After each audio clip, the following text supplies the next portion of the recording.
জায়গায় আমরা দাঁড়িয়ে রয়েছি সেই জায়গা থেকে যে জায়গায় এই বিস্ফোরণের ঘটনা ঘটেছে তা কিন্তু একেবারে ঢিলছড়া দূরত্বে।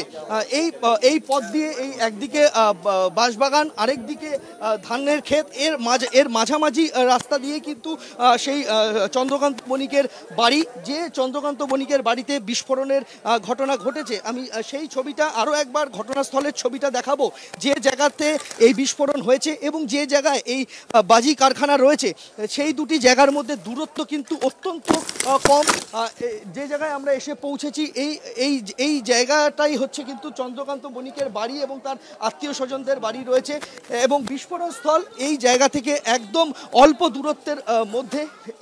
দূরত্বের মধ্যেই কিন্তু একদিকে ঘরের মধ্যে মজুত করা শব্দবাজি, হয়তো সেখানে বাজি তৈরির উপকরণও মজুদ থাকতে পারে, আর তার ঠিক ঢিলছড়া দূরত্বে সেখানে উপকরণ সহ তৈরি বাজি এবং তার কারখানা।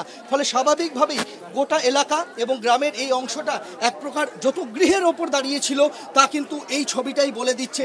একটি দুর্ঘটনা ঘটে গিয়েছে, আরও দুটি দুর্ঘটনা ঘটে যেতে পারে এই আশঙ্কা করছেন গ্রামবাসীরা।